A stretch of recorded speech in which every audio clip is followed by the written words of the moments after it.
L'atelier a commencé par une phrase très belle. Le premier intervenant a dit « Pour comprendre le monde, il faut être affecté ». Et on pourrait tirer le fil à partir de cette phrase parce qu'on nous a strictement appris l'inverse. Toute la société occidentale nous a dit pour comprendre le monde, il faut l'objectiver. Il ne faut surtout pas être affecté par le monde.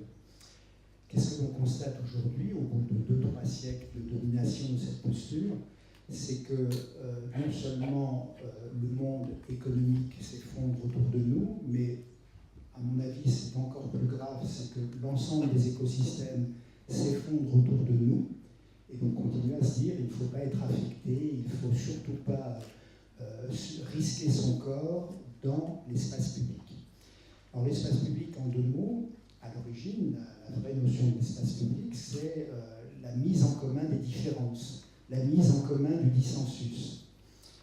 On constate aujourd'hui que l'espace public, il n'y a aucun débat, et vous évoquiez tout à l'heure les politiques, eux aussi, objectivent le monde, donc ils ne sont plus affectés par le monde dont ils parlent. Donc on voit bien les limites de ce positionnement, qu'on va payer très cher, puisque, si je cite Bruno Latour, par exemple, il disait lors d'une rencontre, et ça m'a beaucoup marqué, vous savez, en 1917, on croyait que pour changer le monde, il suffisait de changer le leader du monde. C'était la posture de Lénine.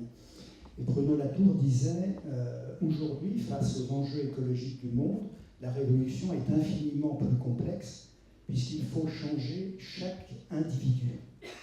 Et c'est en gros l'enjeu qui pourrait être celui que nous mettons en commun, c'est-à-dire finalement, au fond, pourquoi faisons-nous tout cela? Pour fabriquer un territoire intelligent. C'est quoi un territoire intelligent? C'est un territoire dans lequel les individus, et non pas les habitants, ce qui ne veut rien dire, les individus comprennent chacun le monde dans lequel ils vivent, apportent chacun leur compréhension du monde, leur interprétation du monde. Si l'on veut que chacun apporte son interprétation du monde, il faut accepter une multiplicité de paroles. Il faut accepter les paroles latéralisées, c'est-à-dire les paroles qui ne sont pas les connaissances rationnelles, universitaires du monde, mais aussi accepter les connivences intuitives. Quelqu'un ce matin citait Deleuze en disant les bégaiements. Être attentif aux bégaiements nous renseigne sans doute beaucoup plus qu'avec la parole construite. Je crois qu'on vit une époque exceptionnelle, qui est passionnante, qui est extrêmement dangereuse. Je n'oublie jamais, moi, Félix Guattari, qui disait que nous sommes quand même à 2 doigts de la chaosmose, où il dit « nos imaginations sont défaillantes quant au monde de demain, tellement les enjeux catastrophiques sont énormes, et en même temps, je pense que c'est un monde extraordinairement ouvert, où on peut inventer le monde de demain. De ce point de vue-là, moi, je suis très optimiste, notamment quand je vois les paroles latéralisées qui émergent de l'Internet aujourd'hui. Je trouve très intéressant de s'interroger sur le fait que l'espace public du numérique est multiple et l'espace public territorialisé est aphone. Et je pense qu'il faut travailler là-dessus. Alors pour finir, puisque vous avez raconté l'histoire, je vais vous raconter un conte que j'ai lu il y a 2 jours et qui m'a beaucoup intéressé. Vous vous souvenez, il y a une dizaine, une vingtaine d'années, il y avait ces grands combats de joueurs d'échecs, Kasparov. Et puis, on a eu l'idée ensuite de faire jouer le meilleur des deux, mais c'était à 2 doigts l'un de l'autre, Kasparov contre Deep Blue. Et après quelques années, parce que la première année, la deuxième année, Kasparov a gagné, et au bout de quelques années, l'ordinateur Deep Blue de IBM a gagné le combat d'échecs. Et là, tous ceux qui ne veulent pas être inclus dans le monde, qui ont cette posture typiquement occidentale de regard condescendant sur le réel, ont pensé que la partie était jouée. Et Kasparov a eu cette intuition géniale de dire maintenant, la partie, je l'ai perdue, mais elle n'était pas intéressante.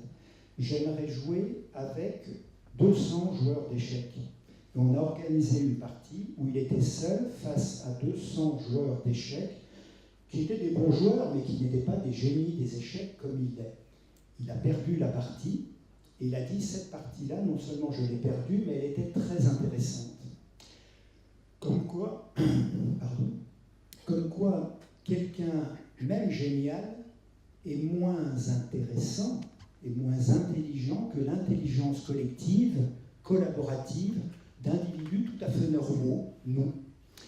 Et je trouve que c'est un peu une métaphore du monde dans lequel on est aujourd'hui. On voit bien, par exemple, il y a des tests en vraie grandeur comme Wikipédia, qui sont des démonstrations en vraie grandeur du fait que l'intelligence collective, collaborative est extraordinairement puissante, et vont continuer à avoir des postures qui dénient cette réalité-là.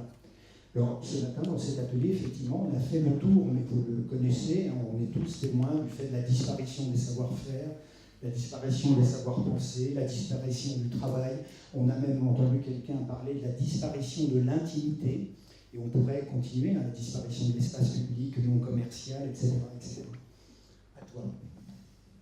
Alors, donc je suis en position un peu étrange, mais Philippe me donne la transition possible sur la question de la place de l'intimité dans l'espace public, d'une certaine manière, parce que je pense que ça a été un des enjeux de l'atelier de ce matin.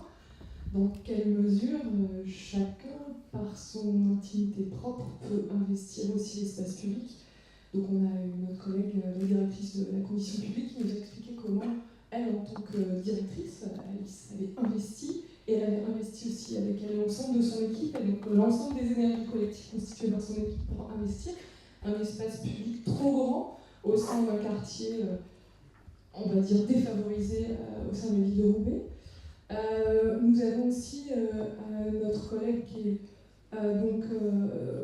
fait partie de la fédération des MJC de l'Île-de-France, qui nous a parlé de la différence entre métier et fonction, et effectivement le lien avec l'atelier qu'il avait eu, auquel il avait participé le matin, autour de la question de l'agent d'accueil. Effectivement, est-ce que être agent d'accueil, c'est une fonction ou un métier?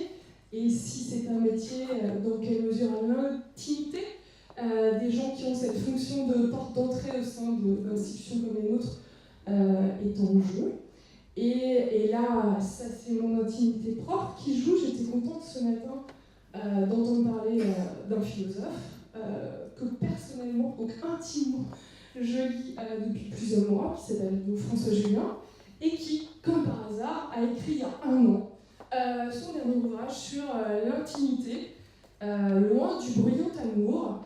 Et je pense qu'on était tout à fait dans le sujet ce matin, donc, et tout ça en lien aussi avec une intimité très personnelle, parce qu'hier je lisais le Courrier international, vous voyez mes sources, il y avait un article immense sur les bactéries dans nos corps, du Washington Post, et j'ai découvert qu'effectivement notre corps était constitué non pas seulement de cellules, mais de plein de bactéries qui jouaient avec nos cellules d'une certaine manière, et que seulement 1/3 d'entre elles étaient potentiellement néfastes. Donc nous avons 2/3 de bactéries à l'intérieur de notre corps qui sont potentiellement positives. Donc voilà, j'espère avoir ouvert des brèches. De là où je parle, donc au jour d'aujourd'hui, en tant